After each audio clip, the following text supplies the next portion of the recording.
बिस्मिल्लाहिर्रहमानिर्रहीम। अस्सलाम वालेकुम। अबरार रशीद आपकी खिदमत में हाज़िर, और आपसे दरख्वास्त कि अगर अभी तक आपने चैनल को सब्सक्राइब नहीं किया तो सब्सक्राइब कर लीजिए, जो बेल आइकन है उसको ज़रूर प्रेस कीजिएगा। आपका बहुत बहुत शुक्रिया। यूएई ने पाकिस्तान पर एक और पाबंदी आयद कर दी है।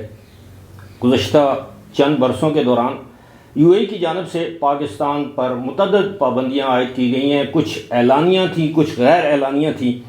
इसका सबब क्या है, इसकी वजह क्या है, मुख्तसरन इस पर बात होगी। और जो नई पाबंदी जिसका पाकिस्तान को सामना है, और इन शदीद माशी मुश्किलात के दौरान खैर इसमें आप यूएई को भी ब्लेम नहीं कर सकते। एक वक्त था मुत्तहिदा अरब अमारात समेत सऊदी अरब, जितने भी मिडल ईस्ट के जो ममालिक हैं, उनमें पाकिस्तानियों को बड़ी कदर की निगाह से देखा जाता था। और जो पहली मरतबा सऊदी अरब में और यूएई में बड़ी कसीर तादाद में पाकिस्तानी वहाँ पर जॉब्स के लिए गए, कारोबार के लिए गए, वो दौर था जुल्फ़िकार अली भुट्टो का। और ये अर्ली 70s की बात है। याद रहे कि 1971 में जब यूएई एक मुल्क बना, उससे पहले ये 9 रियासतें थीं जिनको आप एमिरेट्स कह सकते हैं, इंडिपेंडेंट थी जब इनकी बरतानिया से आज़ादी इनको मिली। और उस वक्त उसमें बहरीन और कतर भी शामिल थे। बाद बहरीन और कतर ने यूएई में यानी यूनाइटेड अरब एमिरेट्स या मुत्तहिदा अरब अमारात में शमूलियत से इनकार कर दिया, और बाकी 7 रियासतों को जो इकट्ठा करने का जो कठिन काम था वो जुल्फ़िकार अली भुट्टो ने अंजाम दिया। और यही वजह है कि जो यूएई के फाउंडर हैं शेख ज़ायद बिन सुल्तान अल नहयान, वो मरते दम अपनी औलाद को ये वसीयत करके गए कि जुल्फ़िकार अली भुट्टो मेरा भाई था और उसकी औलाद को आपने अपने बहन भाई समझना है। खैर औलाद तो उनकी नरीना तो थी नहीं, एक बेनज़ीर भुट्टो थी, एक सनम भुट्टो थी, लेकिन उन्होंने कहा कि ये मेरी बेटियां हैं, इनको आपने अपनी बहनें समझना है। और इस कदर पाकिस्तानियों की वहाँ पर इज़्ज़त, कदर और मंजिलत थी। सिर्फ यूएई नहीं, सऊदी अरब में भी शाह फैसल के दौर में आपको पता होगा कि बड़ी तादाद में, लाखों की तादाद में पाकिस्तानी वहाँ पर गए। और आज भी जनूबी पंजाब के जो पाकिस्तानी हैं, कुछ उनमें से सऊदी अरब के शहरी हैं। इसी तरह कुछ अब यूएई के शहरी, क्योंकि अब यूएई और सऊदी अरब भी शहरियत देते हैं। खैर ये एक अलग बहस है।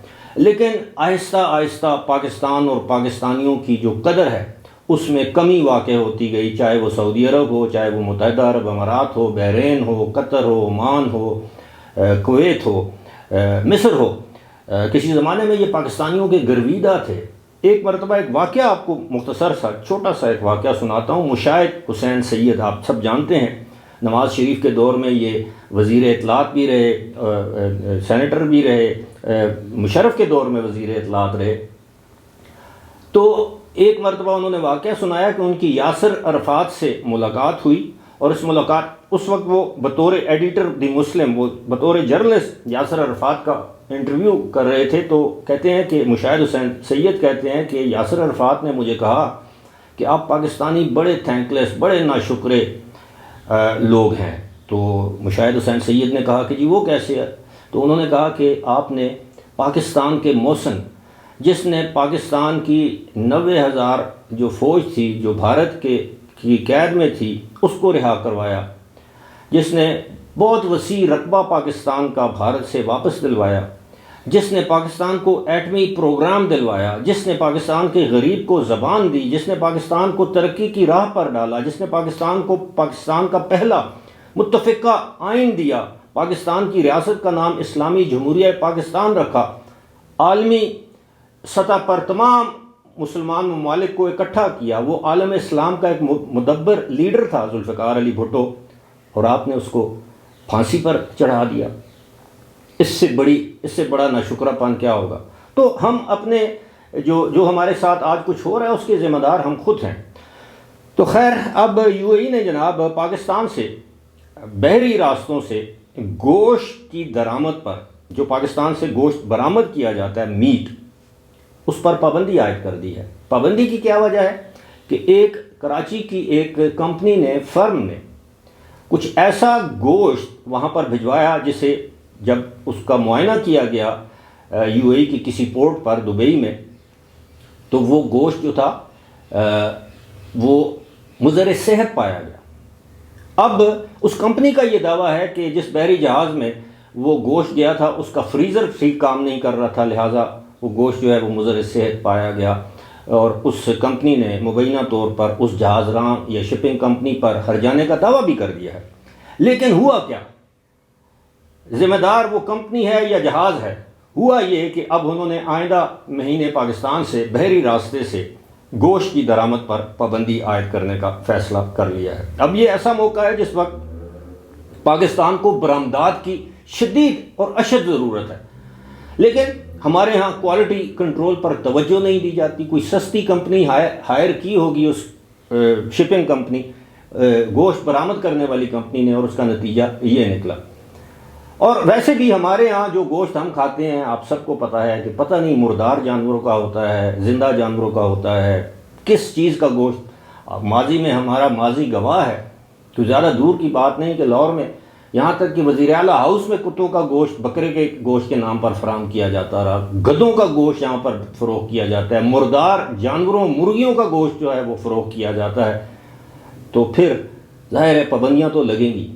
اور اس سے پہلے آپ کے علم میں یہ بات ہوگی کہ یو اے ای میں پاکستانیوں پر ویزے کی پابندیاں لگائی گئی تھی۔ کوئی 20 سے 22 ایسے شہر تھے جہاں کے جو رہنے والے لوگ ہیں ان پر یو اے ای کا وزٹ ویزا یا ٹورسٹ ویزا بین کر دیا گیا تھا۔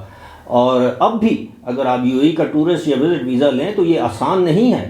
انہوں نے ایک ایج کی حد مقرر کر دی ہے کہ جناب 18 سال سے جو 25-26 سال تک جو نوجوان ہیں ان کو ویزا نہیں دیا جاتا، اس کا اعلان نہیں کیا گیا۔ اسی طرح وہ لوگ جو یو اے ای میں جا کر نوکریاں پہلے آسانی سے ان کو مل جاتی تھی، اب ان کو نوکریاں نہیں دی جاتی، ان کو ڈسکریج کیا جاتا ہے، ان کی جگہ دیگر ممالک کے شہریوں کو ترجیح دی جاتی ہے، پریفرنس دی جاتی ہے، اور بھی بہت سے معاملات ہیں ویزے کے علاوہ بھی، اور وہاں پر ڈسکریج کیا جاتا ہے۔ ایک زمانہ تھا کہ یو اے ای میں جو ٹیکسی کیب ہے، خاص طور پر دبئی میں جو ٹیکسی چلتی ہے، اس پر پاکستانیوں میں جو ہمارے پختون بھائی ہیں 90% ان کی اجارہ داری تھی، لیکن رفتہ رفتہ آہستہ آہستہ پاکستانیوں کو وہ ٹیکسی کا جو جابس ہیں ان سے الگ کر دیا گیا۔ اب اگر آپ 100 ٹیکسیاں دیکھیں تو ان میں سے آپ کو 10 مشکل سے 10 پاکستانی ملیں گے۔ زیادہ تر وہاں پر آپ کو بنگلہ دیشی، انڈینز، سیرین، ایجپشین، دیگر ممالک کے لوگ آپ کو ملیں گے، پاکستانی بہت ہی کم۔ اس کی وجوہات ہیں بہت سی، لیکن میں ان میں نہیں جانا چاہتا، لیکن ایک بات طے ہے کہ یو اے ای کے ساتھ اس وقت پاکستان کے تعلقات مثالی نہیں ہیں۔ اس وقت یو اے ای کا بھی دیگر ممالک کی طرح جھکاؤ جو ہے وہ انڈیا کی جانب ہے۔ انڈیا کے ان کے ساتھ بہت سے تجارتی، ثقافتی اور دیگر مراسم ہیں، سینکڑوں اربوں ڈالر کی انویسٹمنٹ ہو رہی ہے ایک دوسرے کے ممالک میں، لیکن بات وہی کہ قصور کس کا؟ ہمارا اپنا۔ فی الحال مجھے دیجیے اجازت، خدا حافظ۔